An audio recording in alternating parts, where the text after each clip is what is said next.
പ്രാർത്ഥിക്കാം. പരിശുദ്ധനായിരിക്കുന്ന ഞങ്ങളുടെ ദൈവമേ, സ്വർഗ്ഗസ്ഥ പിതാവേ, ഈ പരിശുദ്ധമായ പ്രഭാതത്തിന് വേണ്ടി ഞങ്ങളങ്ങെ വാഴ്ത്തുന്നു, സ്തുതിക്കുന്നു, സ്തോത്രം ചെയ്യുന്നു.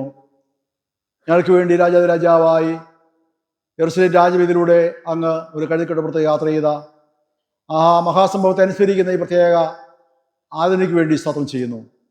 ഈ പ്രഭാതത്തിൽ അവിടുത്തെ പാത വരുന്നുകൊണ്ട് അവിടുത്തെ വചനവടികൾ ധ്യാനിക്കട്ടെ. വനം സംസാരിക്കുന്ന അടിനെ കേൾക്കുന്ന മക്കളെയും ഈ ആലത്തെയും പരിസരങ്ങളെയും അവിടുത്തെ രക്തം സൂക്ഷിച്ച് മുഖത്ത് കൊടുക്കണം. യേശു മിശിഹായെ പ്രാർത്ഥിക്കുന്നു. ദൈവം നീ കേൾക്കണമേ. ആമേൻ. ദൈവ നാമത്തിന് മഹത്വമുണ്ടാകട്ടെ. ഈ പ്രഭാത ആരാധന സംബന്ധിക്കുന്ന നിങ്ങളെ എല്ലാവരെയും ഞാൻ ഹൃദ്യമായി സ്വാഗതം ചെയ്യുന്നു. പ്രത്യേകിച്ച് ദൈവജന കേൾവിയിലേക്ക്, ചിന്തയിലേക്ക് ഞാൻ നിങ്ങളുടെ പ്രത്യേക ശ്രദ്ധയെ ക്ഷണിക്കുകയും ചെയ്യുന്നു. പ്രാർത്ഥനയുടെ കൂടെ വചന കേൾവിക്കിരിക്കുവാൻ പ്രത്യേകമായി ഓർപ്പിക്കട്ടെ. 2000 വർഷങ്ങൾക്കപ്പുറം യെരൂശലേമിന്റെ രാജവീതിയിലൂടെ യേശു കർത്താവ് രാജാവായി ഒരു കഴുതക്കുട്ടയുടെ പുറത്ത് കയറി യാത്ര ചെയ്ത ആ സംഭവത്തെ അനുസ്മരിക്കുന്ന ഈ പ്രത്യേക ആരാധനയിൽ ദൈവവചന കേൾവി പഠനം ഏറ്റവും അനുഗ്രഹമായ ഒരു കാര്യമാണ്.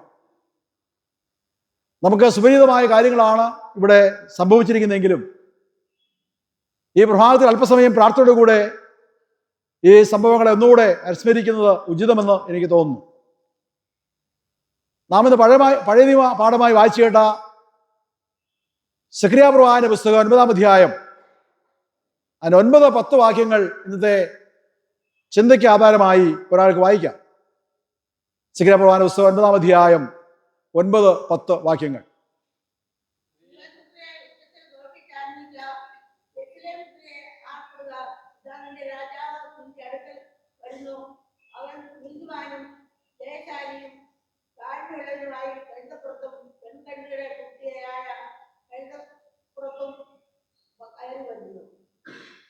ഇതാ നിന്റെ രാജാവ് നിന്റെ അടുക്കൽ വരുന്നു, അവൻ നീതിമാനും ജയശാലിയും താഴ്മയുള്ളവനായി കഴുതപ്പുറത്തും പെൺകഴുതയുടെ കുട്ടിയായ ചെറുകഴുത പുറത്തും കയറി വരികയാണ്.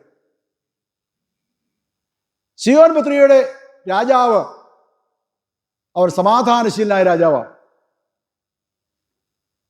സെഖര്യാ പ്രവാചകന്റെ പുസ്തകം 9-ാം അധ്യായം ആരംഭിക്കുമ്പോൾ യഹോവയുടെ അരുളപ്പാട് എന്ന് പറഞ്ഞ ശേഷം കൊടുക്കുന്ന ഒരു കാര്യമുണ്ട്. ഹദ്രാക്ക് ദേശത്തിന് വിരോധമായിരിക്കുന്നു, ദമ്മേശക്കിന്മേൽ അത് വന്നവരും യഹോവ മനുഷ്യരും ഇസ്രായേലിന്റെ സകല ഗോത്രങ്ങളിലും ദൃഷ്ടി വയ്ക്കുന്നു. അതിനോട് തൊട്ടിരിക്കുന്ന ഹമാത്തിനും ജ്ഞാനം ഏറിയ സോരിനും സീദോനും അങ്ങനെ തന്നെ. സോർ തനിക്ക് ഒരു കോട്ട പണിതു, പൊടി പോലെ വെള്ളിയും വീതികളെ ചെളി പോലെ തങ്കവും സ്വരൂപിച്ചു. എന്നാൽ കർത്താവ് അവളെ ഇറക്കി അവളുടെ കൊത്തളം കടലിട്ട് കളയും. അവൾ തീക്കിരയായി തീരുകയും ചെയ്യും. അസ്കലോൻ കണ്ട് ഭയപ്പെടും, ഗസയും എക്രോനും കണ്ട ഏറ്റവും വിറയ്ക്കും. അവളുടെ പ്രത്യാശയ്ക്ക് ഭംഗം വരുമല്ലോ. ഗസയിൽ നിന്ന് രാജാവ് നശിച്ചു പോകും, അസ്കലോന് നിവാസികൾ ഇല്ലാതെയാകും. യേശു കർത്താവിനും അനേക വർഷങ്ങൾക്ക് മുമ്പ് പ്രവാചകനായ സെഖര്യാ പ്രവചിച്ച ഒരു പ്രവചനമാണ്. ഈ 21-ാം നൂറ്റാണ്ടിന്റെ അവസാന ഘട്ടങ്ങളിലാകുമ്പോഴും ഇതൊരു വലിയ യാഥാർത്ഥ്യമായി ഇന്ന് സംഭവിച്ചുകൊണ്ടിരിക്കുകയാണ്. ഇസ്രായേലിന്റെ ആക്രമണത്തിന്റെ ഫലമായി ഗസയും അസ്കലോനൊക്കെ തകർന്നു പോയ ചരിത്രം നമുക്കറിയാം, നമ്മുടെ കൺമുമ്പിൽ ഇപ്പോഴുണ്ട്. ഇടയ്ക്ക് യുദ്ധമൊക്കെ നിർത്തിയെങ്കിലും വീണ്ടും അത് ആരംഭിച്ചിരിക്കുകയാണ്. 10,000-കണക്കിന് ആളുകൾ അവിടെ കൊല്ലപ്പെട്ടു. ഇവിടെ പറയുന്ന സോരും സീദോനും വളരെ പ്രസിദ്ധമായ 2 പട്ടണങ്ങളാണ്. ഇവിടെ പറയുന്നത് സോരും സീദോനും, ജ്ഞാനം നിറഞ്ഞ സോരും സീദോൻ എന്ന് പറയുന്നത്. അറിവുണ്ടായിരുന്ന, ജ്ഞാനമുണ്ടായിരുന്ന 2 ജനവിഭാഗമാണ് സോരിലെയും സീദോനിലെ ആളുകൾ. ശമൂവേൽ പ്രവാചകന്റെ 2-ാം പുസ്തകം 5-ാം അധ്യായം വായിക്കുമ്പോൾ സോർ രാജാവായ ഹീരാം ദാവീദ് രാജാവുമായി സന്ധിയിൽ ഏർപ്പെടുന്നുണ്ട്. അതിന്റെ ഫലമായി രാജാവിന് ആവശ്യമായ കൊട്ടാരവും അതിന് മറ്റു ക്രമീകരണങ്ങൾ ചെയ്യുവാൻ സോർ രാജാവായ ഹീരാം ശ്രമിക്കുന്നതായിട്ട് കാണാം. ദേവദാരു പലകയെല്ലാം കൊണ്ടുവന്ന് വളരെ മനോഹരമായുള്ള ഒരു കൊട്ടാരം തന്നെ ദാവീദിന് വേണ്ടി ഹീരാം പണിതു കൊടുത്തു എന്ന് കാണാൻ സാധ്യമാവും. ദാവീദിന്റെ മരണശേഷം അദ്ദേഹത്തിന്റെ മകനായ ശലോമോനുമായി ഹീരാം സന്ധി സംഭാഷണം തുടരുകയാണ്. രാജാക്കന്മാർ 1-ാം 5-ാം അധ്യായം വായിക്കുമ്പോൾ ശലോമോൻ പണിത അതിമനോഹരമായുള്ള ഒരു ദേവാലയമുണ്ട്. ഈ മനോഹരമായ ദേവാലയം പണിയുവാൻ ഹീരാമാണ് സഹായിച്ചത്. അപ്പോൾ വേദപുസ്തകം പറയുമ്പോൾ സോരും സീദോനും ജ്ഞാനമേറിയ 2 ജനങ്ങളാണ്. അവിടെ അറിവ് വളരെ പ്രസിദ്ധമാണ്. കൊത്തുപണികളും പലതരത്തിലുള്ള കലാവൈഭവമുള്ള ഈ ജനത്തെ ഉപയോഗിച്ചാണ് ദാവീദ് രാജാവും ശലോമോനും തങ്ങൾക്കുള്ള കൊട്ടാരങ്ങളും കൊത്തളങ്ങളെല്ലാം പടുത്തുയർത്തത് എന്ന് കാണാം. എന്നാൽ എങ്ങനെ ഇരിക്കുമ്പോൾ തന്നെയാണ് അവിടെ വായിക്കുന്നത്, നമ്മൾ വായിച്ചല്ലോ, സോർ തനിക്ക് 3-ാം വാക്യം, സോർ തനിക്ക് ഒരു കോട്ട പണിതു, പൊടി പോലെ വെള്ളിയും വീതിയിലെ ചെളി പോലെ തങ്കവും സ്വരൂപിച്ചു. എന്നാൽ കർത്താവ് അവളെ ഇറക്കി അവളുടെ കൊത്തളം കടലിൽ ഇട്ടുകളയും, അവൾക്ക് തീക്കിരയായി തീരും. ഗസയും എക്രോനും കണ്ട് ഏറ്റവും വിറയ്ക്കും അവൾ പ്രത്യാശയ്ക്ക് ഭംഗം വന്നു. ഗസയിൽ നിന്ന് രാജാവ് നശിച്ചു പോകും. ഇത് പ്രവാചകന്റെ പ്രവചനം അക്ഷരികമായി ഈ കാലഘട്ടത്തിൽ നിറവേറിക്കൊണ്ടാണ് ഇരിക്കുന്നത്. അതുകൊണ്ട് ഇങ്ങനെയുള്ള ഒരു യുദ്ധവും കെടുതികളും ഉണ്ടാകുന്ന കാലഘട്ടങ്ങളിൽ യേശു കർത്താവിനെ ഒരു കൂട്ടം ആളുകൾ രാജാവായ യെരൂശലേമിൻ രാജവീതിലൂടെ കൊണ്ടുപോവുകയാണ്. അവർ പറയുന്നു, ഇതാ രാജാവ് വരുന്നു, അവൻ നീതിമാനാണ്, ജയശാലിയാണ്, താഴ്മയുള്ളവനായിട്ടാണ് വരുന്നത്. അവൻ യാത്ര ചെയ്യുന്നത് ഒരു കഴുതക്കുട്ടിയുടെ പുറത്താണ്. എന്തിനാണ് കഴുതക്കുട്ടിയെ വാഹനം ഉപയോഗിച്ചത്? യുദ്ധകാലങ്ങളിൽ രാജാക്കന്മാർ കുതിര ഉപയോഗിക്കുമ്പോൾ സമാധാന കാലങ്ങളിൽ രാജാക്കന്മാർ കഴുതക്കുട്ടിയെ വാഹനമായി ഉപയോഗിച്ചിരുന്നു. സമാധാന കാലത്ത് രാജാക്കന്മാർ ഉപയോഗിക്കുക മാത്രമല്ല, സാധാരണഗതിയിൽ പ്രവാചകന്മാരും പുരോഹിതന്മാരും ഈ കഴുതക്കുട്ടിയാണ് വാഹനമായി ഉപയോഗിച്ചിരുന്നത് കാണാം. അതുകൊണ്ട് യേശു കഴുതക്കുട്ടിയെ ഉപയോഗിക്കുക വഴി 2-3 കാര്യങ്ങൾ സാധ്യമാകുകയാണ്. കഴുതക്കുട്ടിയെ വാഹനം ഉപയോഗിക്കുക വഴി സമാധാന കാലത്തെ രാജാവാണ്, നീതിയുടെ രാജാവാണ്, സമാധാനത്തിന്റെ രാജാവാണ് യേശു എന്ന് തെളിയിക്കുകയാണ് ചെയ്യുന്നത്. അത് മാത്രമല്ല, പുരോഹിതന്മാർ കഴുതക്കുട്ടിയെ പുറത്ത് യാത്ര ചെയ്യുന്നതുകൊണ്ട് കഴുതക്കുട്ടിയെ വാഹനമായി ഉപയോഗിക്കുക വഴി യേശു ഒരു പുരോഹിതനാണ് തെളിയിക്കുകയാണ്. സാധാരണ പ്രവാചകന്മാരും കഴുതക്കുട്ടിയെ വാഹനമായി ഉപയോഗിച്ചിരുന്നത്. കഴുതക്കുട്ടി ഉപയോഗിക്കുക വഴി താനൊരു പ്രവാചകനാണ് തെളിയിക്കുകയാണ്. അപ്പോൾ നീതിയുടെ രാജാവാണെന്നും രാജകീയ പുരോഹിതനാണെന്നും അതേ ഒരു നീതിയുടെ പ്രവാചകനാണെന്നും 3 കാര്യങ്ങൾ കഴുതക്കുട്ടി പുറത്ത് കയറി സഞ്ചരിക്കുന്നതിലൂടെ യേശു സാധ്യമാവുകയാണ്. ഈ ആത്മീയമായ അർത്ഥം വ്യാഖ്യാനിച്ചുകൊണ്ട് സഖറിയാവ് എഴുതുകയാണ്, നിന്റെ രാജാവ് വരുന്നു. എങ്ങനെ വരുന്നു? നീതിമാനായി വരുന്നു, ജയശാലിയായി, താഴ്മയുള്ളവനായി, കഴുതപ്പുറത്തും പെൺകഴുതക്കുട്ടിയായ ചെറു കഴുതപ്പുറത്തും കയറി വരുന്നു എന്ന് കാണാനായിട്ട് സാധ്യമായി തീരും. അപ്പോൾ ഇവിടെ വായിക്കുന്നത് സമാധാന കാലത്ത് രാജാക്കന്മാർ ഉപയോഗിക്കുന്ന കഴുതക്കുട്ടിയെയാണ് യേശു കർത്താവ് ഉപയോഗിച്ചത്. ഈ കഴുതക്കുട്ടി ഉപയോഗിക്കുക വഴി യേശു കർത്താവിൽ നിറവേറിയിരിക്കുന്നതാണ് ഏറ്റവും പ്രധാനപ്പെട്ട 3 മാതൃകകൾ ചുരുക്കമായി ഞാൻ നിങ്ങളുമായി പങ്കുവയ്ക്കാൻ ആഗ്രഹിക്കുന്നു. ഒന്ന്, ഈ കഴുതക്കുട്ടി ഉപയോഗിക്കുക വഴി അവന്റെ ഹ്യൂമിലിറ്റി വെളിപ്പെടുത്തുകയാണ്. Humility of Christ. ക്രിസ്തുവിന്റെ അവൻ സ്വയം അവമാനം ഏറ്റെടുക്കുകയാണ്. മത്തായിയുടെ സുവിശേഷം 12-ാം അധ്യായം 29-ാമത്തെ വാക്യം വായിക്കുമ്പോൾ അവിടെ വായിക്കുന്നു, ഞാൻ സൗമ്യതയുള്ളവനും താഴ്മയുള്ളവനാണ്, ആകയാൽ എൻ്റെ നുകമേറ്റ് നിങ്ങൾ എന്നോട് പഠിക്കണം. യേശു കർത്താവിൻ്റെ സ്വയം അവരില്ലാതായിത്തീരുന്ന അവസ്ഥ വളരെ പ്രധാനപ്പെട്ട കാര്യമാണ്. ഞാൻ സൗമ്യനാണ്, ഞാൻ താഴ്മയുള്ളവനാണ്, ആകയാൽ എൻ്റെ നുകമേറ്റ് എന്നോട് പഠിക്കണമെന്ന് പറയുമ്പോൾ യേശു കർത്താവ് നമുക്കൊരു പുതിയ മാനം നൽകുകയാണ്. ഇവിടെ നോക്കുമ്പോൾ ഇവിടെ എഫ്രൈം കുതിരയും ചെങ്കോലും അധികാരങ്ങളൊക്കെ ഉള്ളപ്പോൾ ഈ അധികാരങ്ങളോ ചെങ്കോലുകളോ ഇരുമ്പ് രഥങ്ങളൊന്നും അല്ല. ഒരു രാജാവിൻ്റെ മുഖമുദ്ര എന്ന് പറയുന്നത് സമാധാനമാണ്. യുദ്ധങ്ങൾ കൊണ്ട് കെടുതികൾ ഉണ്ടാക്കിയല്ലാതെ ഒരു നേട്ടം കൈവരിക്കാൻ സാധ്യമാകുകയില്ല. യഥാർത്ഥ രാജാവ് അവർ സമാധാനശീലനായിരിക്കും, യുദ്ധപ്രിയനായിരിക്കുകയില്ല. സമാധാനം ഉണ്ടാക്കുവാനും സാധാരണക്കാരുടെ ജനങ്ങൾക്ക് ജീവൻ നൽകുവാൻ, സംരക്ഷണം നൽകുവാനും വേണ്ടി വിളിക്കപ്പെട്ടവനാണ് ഒരു രാജാവ്. അതുകൊണ്ട് രാജാവ് ആയുധമെടുത്ത് യുദ്ധം ചെയ്യുന്നതല്ല അവൻ്റെ പ്രവൃത്തി, മറിച്ച് ജനത്തിനിടയിൽ, സാധാരണക്കാരുടെ ഇടയിൽ സമാധാനം കൈവരിക്കാൻ കഴിയുന്ന ഒരു രാജാവിനെയാണ് ലോകത്തിന് ആവശ്യമായിരിക്കുന്നത്. അവനോട് പറയുന്നു, ഞാൻ സൗമ്യതയുള്ളവനാണ്, ഞാൻ താഴ്മയുള്ളവനാണ്, എന്നെ മുഖമേറ്റ് എന്നോട് പഠിക്കണം എന്ന് പറയുമ്പോൾ സൗമ്യനായ ശാന്തശീലനായിരിക്കുന്ന ഒരു യേശു കർത്താവിന്റെ മുഖമുദ്ര, ഹ്യൂമിനിറ്റി ഓഫ് ക്രൈസ്റ്റ്, ക്രിസ്തുവിന്റെ ഹ്യൂമിനിറ്റി, അവന്റെ അവമാനം നമ്മൾ സ്വയം അംഗീകരിക്കേണ്ടത് ആവശ്യമായ ഒരു കാര്യമാണ്.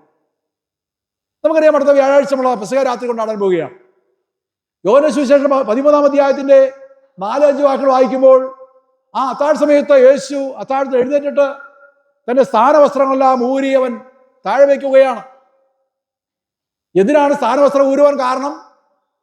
യഹൂദ മതസമൂഹം യേശു കർത്താവിന് നൽകിയ ഒരു പദവിയുണ്ട്, അവൻ ഗുരുവാണ്, കർത്താവാണ്. ഒരു ഗുരുവിന്, ഒരു കർത്താവിന് അവൻ്റെതായ ഒരു ഒരു പ്രത്യേകമായ ഔദ്യോഗികമായ സ്ഥാനവസ്ത്രമുണ്ട്. യേശു കർത്താവിന്റെ കുപ്പായത്തിന് പ്രത്യേകത നമുക്കറിയാമല്ലോ. അത് കീറി തയ്ച്ചിട്ടുള്ള തുണിയല്ല. അവന്റെ കുപ്പായം മുഴുവനും അടിതൊട്ട മുടിവരെയും നെയ്തുണ്ടാക്കിയ കുപ്പായമായിരുന്നു.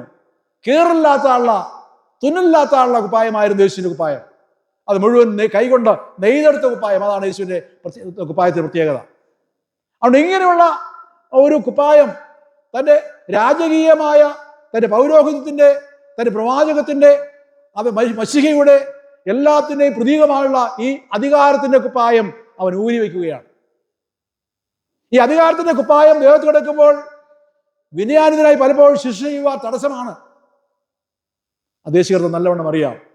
അതുകൊണ്ട് തൻ്റെ ശുശ്രൂഷയ്ക്ക് തടസ്സമായിരിക്കുന്ന തൻ്റെ അധികാരത്തിന്റെ, സ്ഥാനമാനത്തിന്റെ, റബി എന്ന വിളിക്കപ്പെടുന്ന വിളിയുടെ കുപ്പായം അവൻ ഊരി വയ്ക്കുകയാണ്. എന്തുകൊണ്ടെന്ന് അത് ധരിച്ചുകൊണ്ട് ശിഷ്യന്മാരുടെ പാദങ്ങൾ കഴുകുക അസാധ്യമായ കാര്യമാണ്. വിനയാനിതനായി തീരാതെ, താൻ തന്നെ അവമാനം സഹിക്കാതെ ഒരിക്കലും തനിക്ക് ഈ ശുശ്രൂഷ ചെയ്യുവാൻ കഴിയില്ല എന്നറിയാവുന്നതുകൊണ്ട് അവൻ ആ അവമാനത്തിന്റെ പ്രതീകമായി തന്റെ സ്ഥാനവസ്ത്രങ്ങൾ ത്യജിക്കുകയാണ്. എന്നിട്ട് വായിക്കുന്ന താഴത്തു നിന്ന് എഴുന്നേറ്റ് അവൻ വസ്ത്രം ഊരി വെച്ചു, ഒരു തുവർത്ത് അരയിൽ ചുറ്റി. എന്തിനാണ് തുവർത്ത് അരയിൽ ചുറ്റുക?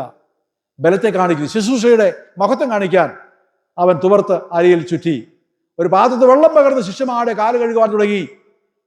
ആ തുണി കൊണ്ടവൻ അവരെ തുളയ്ക്കുവാൻ തുടങ്ങിയെന്ന് കാണാൻ സാധ്യമാകുന്നു. അവിടെ കാണുന്ന യേശുവിന്റെ ഈ ഉന്നതമായ ശ്രേഷ്ഠമായ ഭാവമുണ്ടല്ലോ, അത് ഏറ്റവും ശ്രദ്ധിക്കേണ്ട കാര്യമാണ്. ഫിലിപ്പിലേഖനം 2-ാം അധ്യായത്തിന്റെ 6 മുതൽ 8 വരെയുള്ള വാക്കുകൾ വായിക്കുമ്പോൾ ക്രിസ്തുവേശുള്ള ഭാവം നിങ്ങളുണ്ടാകണം. എന്താണ് ക്രിസ്തുവിന്റെ ഭാവം? സകല മഹിമകളെയും വെടിഞ്ഞ് ഇറങ്ങി വരുന്ന ആ മഹത്വം. സ്വർഗീയ കൂടാരം വെടിഞ്ഞതിന് ശേഷം പിതാവിന്റെ കൊട്ടാരത്തിൽ നിന്ന് ഇറങ്ങി വരുന്ന ക്രിസ്തുവിനെയാണ് നമ്മൾ ഈ അന്ത്യത്താഴ സമയത്ത് കാണാൻ സാധ്യമാകുക. വേണമെങ്കിൽ യേശു ശിഷ്യന്മാരെ കൽപ്പിക്കാം, നീ അപ്പമെടുക്കുക, വീഞ്ഞെടുക്കുക, കാല് കഴുകുക, എല്ലാം പറയാം. പക്ഷേ യേശു ആജ്ഞ കൊടുക്കുകയല്ല, മറിച്ച് താൻ അനുസരിക്കുന്നവനാണ്. മനുഷ്യപുത്രനെ ശുശ്രൂഷ ചെയ്യിപ്പാൻ വേണ്ടിയല്ല, ശുശ്രൂഷിപ്പാനും അനേകർക്ക് വേണ്ടി തന്റെ ജീവനെ മറുപടിയായി കൊടുക്കുവാൻ വന്നു എന്ന് പറയുന്ന ആ ഉദാത്തമായ മാതൃക നമുക്ക് ആ പെസഹയുടെ രാത്രിയിൽ കാണാനായിട്ട് സാധ്യമാകും. അതുകൊണ്ട് ഇവിടെ കാണുന്നതെല്ലാം യേശുവിന്റെ ഹ്യൂമിനിറ്റിയാണ്. സ്വയം ഇല്ലാതായി തീരുന്ന, സ്വയം അപമാനം സഹിക്കുന്ന, സ്വയം നിന്ദാപാത്രമായി തീരുന്ന യേശുവിനെയാണ് ഈ ഹോശന്നാ ഞായറാഴ്ച നാം ഒന്നാമതായി കാണുക, ഹ്യൂമിനിറ്റി ഓഫ് ക്രൈസ്റ്റ്. രണ്ടാമത് കാണുന്നത് റൈച്ചസ്നെസ് ഓഫ് ക്രൈസ്റ്റ് ആണ്. ക്രിസ്ത്യൻ നീതിയെ നമ്മൾ രണ്ടാമതായി ഇവിടെ ഹൈലൈറ്റ് ചെയ്യേണ്ട കാര്യമാണ്. യശപ്രവാചന പുസ്തകം വായിക്കുമ്പോൾ, അതിന്റെ 6-ാം അധ്യായം വായിക്കുമ്പോൾ മശിഹാ യുഗത്തിൽ സംഭവിക്കേണ്ട അതിശ്രേഷ്ഠമായ കാര്യം കാണാം. അവിടെ കാണുന്ന ഒരു കാര്യം എന്ന് പറഞ്ഞാൽ അവിടെ നീതി എന്ന് പറയുന്നത് ചെറിയ കാര്യമല്ല. യശപ്രവാചന പുസ്തകം 6-ാം അധ്യായം വായിക്കുന്ന അവിടുത്തെ നീതി എന്ന് പറയുന്നത് മനുഷ്യനും മൃഗങ്ങളും ഒന്നായി കഴിയുന്ന ഉന്നതമായ ഒരു ശ്രേഷ്ഠമായ കാര്യമാണ്. ഇത് മനുഷ്യർക്കും മൃഗങ്ങൾക്കും നമ്മൾ യുദ്ധമാണ്, അല്ലെ? മനുഷ്യന് മാത്രമല്ല, മനുഷ്യൻ മൃഗങ്ങൾ നമ്മൾ യുദ്ധമാണ്. എന്നാൽ യശപ്രവാചന പുസ്തകം 6-ാം അധ്യായം നൽകുന്ന ചിത്രം യുദ്ധത്തിന്റെ ചിത്രമല്ല. മനുഷ്യൻ മൃഗങ്ങൾ ഒരുമിച്ച് ഒരു ഹാർമണി അവിടെ ഉണ്ടാകുന്നു.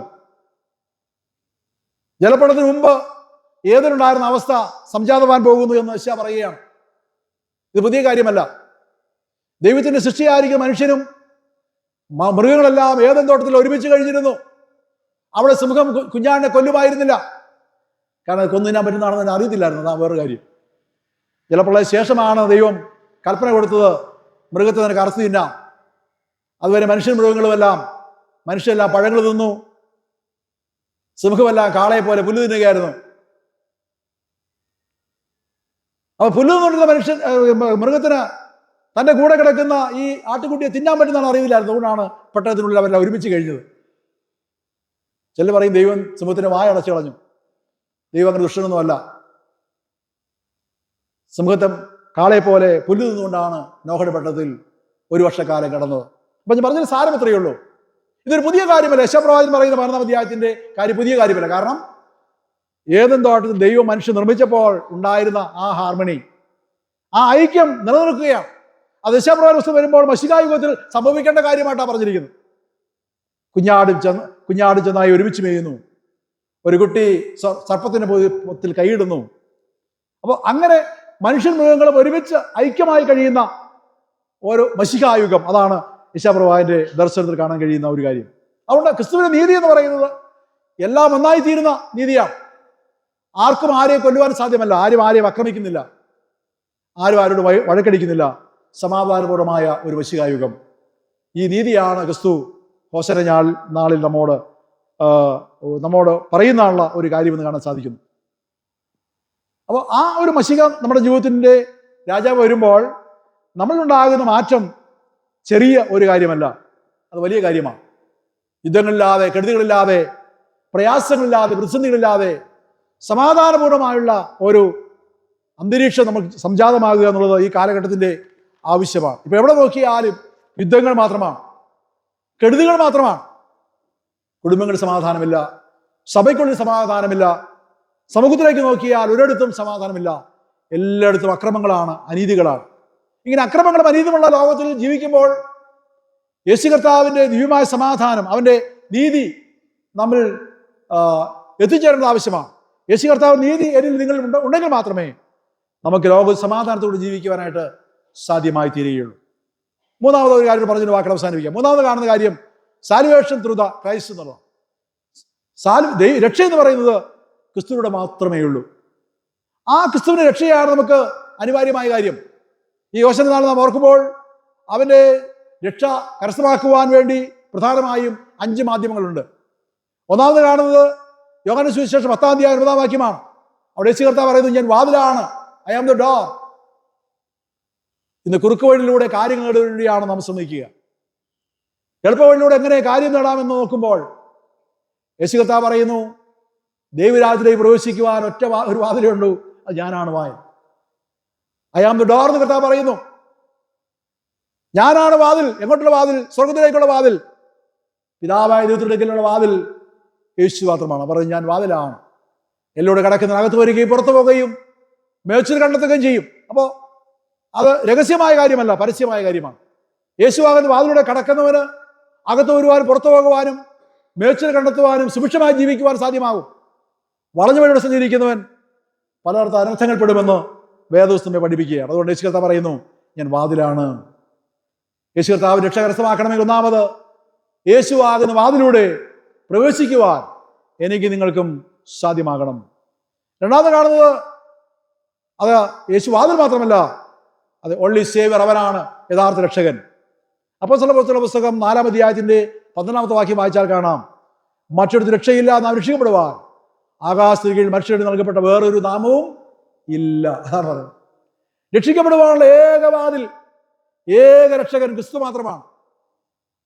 ലോകത്തിലേക്ക് നോക്കുമ്പോൾ അനേക രക്ഷകന്മാരെ കാണാം. അവർ യഥാർത്ഥ രക്ഷകരല്ല. അതിൻ്റെയൊക്കെ അവസാനം ഒരു മരണം കാണും. എന്നാൽ ഇവിടെ യേശു പറഞ്ഞത്, ഞാൻ രക്ഷയാണ്, ഞാനാണ് വിടുതൽ, ഐ ആം ദി സേവിയർ എന്ന് പറയുമ്പോൾ അത് വിശാലമായ അർത്ഥത്തിലാണ്. എല്ലാ തരത്തിലുള്ള സ്വാതന്ത്ര്യം അവിടെ ലഭിക്കുകയാണ്.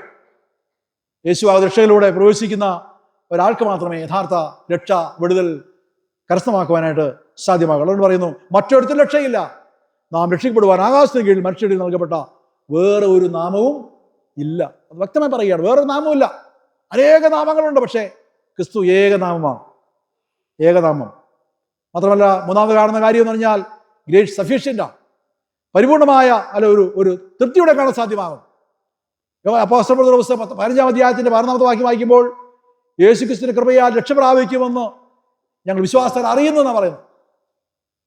ഒരു മഹത്തരമായ ഒരു കൃപ അവിടെ ലഭിക്കുകയാണ്. യേശു ക്രിസ്തുവിന്റെ കൃപയാൽ രക്ഷ പ്രാപിക്കുമെന്ന് ഞങ്ങൾക്ക് വിശ്വാസമുണ്ട്. ക്രിസ്തുവിനെ അനുഗമിക്കുന്ന ഒരാൾക്ക് സംശയത്തിൻ്റെ ആവശ്യമില്ല. അവൻ രക്ഷ ഉണ്ട്, അവൻ്റെ സഫീഷ്യൻ്റ് വളരെ പ്രധാനപ്പെട്ടതായുള്ള ഒരു കാര്യമാണ് എന്ന് വേദപുസ്തകം പഠിപ്പിക്കുകയാണ്. ഞാൻ വളരെ വേഗം മുമ്പോട്ട് പോകട്ടെ. നാലാമത് കാണുന്ന കാര്യം, ഹിസ് ബ്ലഡ് അവയിൽ, അവൻ്റെ രക്തത്തിലുള്ള ഒരു നീതി നമുക്ക് ലഭിക്കാൻ പോകുന്നു. ഒന്ന് വായിക്കാമോ? റോമർക്ക് ലേഖനം 5-ാം അധ്യായം 9-ാമത്തെ വാക്യം ഒന്ന് വായിക്കാം. അത് വായിച്ചാൽ നമുക്ക് മനസ്സിലാകും. റോമർ 5:9.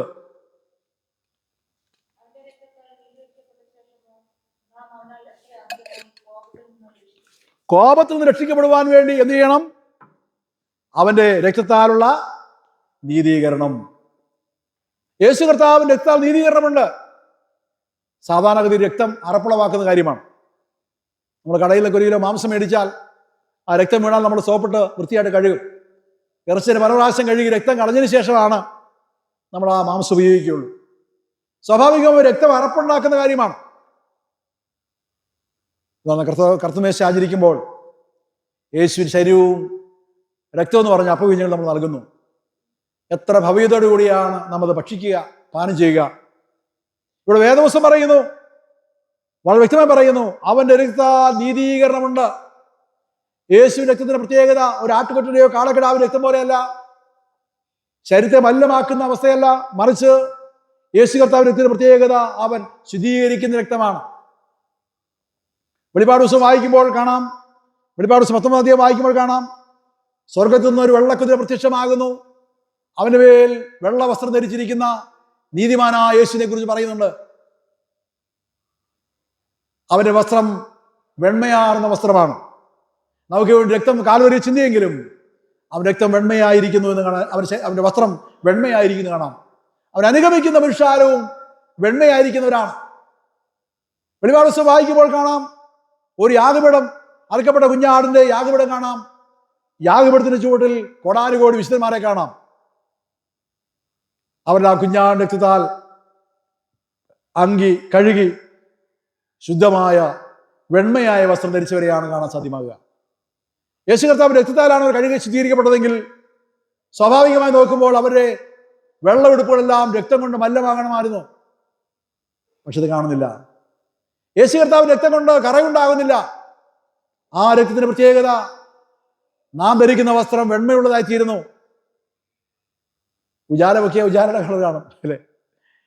യേശു കർത്താവിന്റെ രക്തത്താൽ കഴുകപ്പെട്ടവൻ രക്തത്തിന്റെ മണമോ ഗുണമോ അല്ല, മറിച്ച് വെണ്മയായ വസ്ത്രം ധരിക്കുവാൻ അവന് സാധ്യമാവും. അവൻ രക്തത്താൽ നീതീകരിക്കപ്പെട്ട ശേഷം, അങ്ങനെ പറയാം, ഹിസ് ബ്ലഡ്, ക്രിസ്തുവിന്റെ രക്തം നീതീകരിക്കുന്ന, ശുദ്ധീകരിക്കുന്ന ഒരു വസ്ത്രം, ഒരു മാധ്യമമാണ് എന്ന് കാണാൻ സാധിക്കുന്നു. ഒടുവിൽ കാര്യം കൂടെ പറഞ്ഞൊരു വാക്കുകൾ അവസാനിപ്പിക്കട്ടെ. ഒടുവിൽ ഞാൻ കാണാൻ കഴിയുന്ന ഒരു കാര്യം, എബ്രായ ലേഖനം 5-ാം അധ്യായം 8-9 വാക്യങ്ങളാണ്. ഒന്ന് വായിക്കാം. എബ്രായ ലേഖനം 5-ാം അധ്യായം 8-9 വാക്യം. എബ്രായർ 5:8-9 വാക്യങ്ങൾ.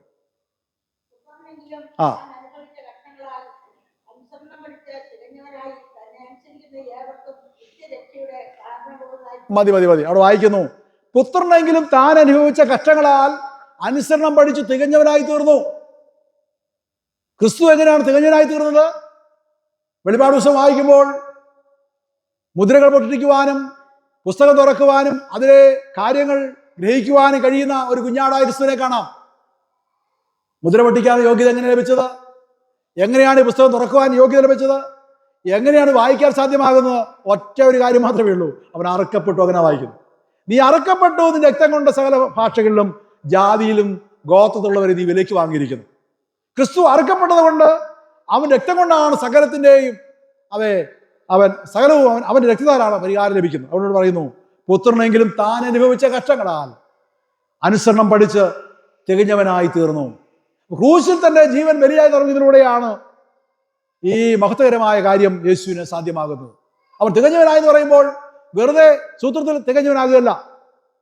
ആ തികഞ്ഞ തീരാൻ വേണ്ടി ക്രിസ്തു കാൽവറിയിൽ പരമയാഗമായി തീർന്നു. എന്നിട്ട് പറയുന്നു, അവനനുസരിക്കുന്നവർക്ക് നിത്യരക്ഷയുടെ കാരണഭൂതനായി തീർന്നു.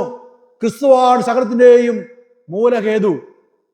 ക്രിസ്തുവാണ് സകലത്തിന്റെയും മൂലഹേതു എന്ന് പറയുകയാണ്. കാരണം അവൻ അറുക്കപ്പെട്ടത് കൊണ്ട്, അവൻ രക്തം കൊണ്ട് സകല ജാതികളെയും ഭാഷക്കാരെയും ജാതികളെയും വംശങ്ങളെയും ശുദ്ധീകരിച്ചുകൊണ്ട് ക്രിസ്തു രക്തമാണ് മൂലക്കല്ലായി അടിസ്ഥാന ബിന്ദുവായി നിൽക്കുന്നത്.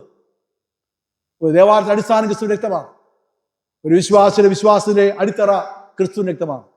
കാൽവരിയിൽ നമുക്ക് വേണ്ടി യാഗമായി തീർന്ന യേശു കർത്താവിൻ്റെ രക്തത്തിലായിരിക്കണം ഒരു വിശ്വാസിയുടെ അടിസ്ഥാനം നിൽക്കേണ്ടത്.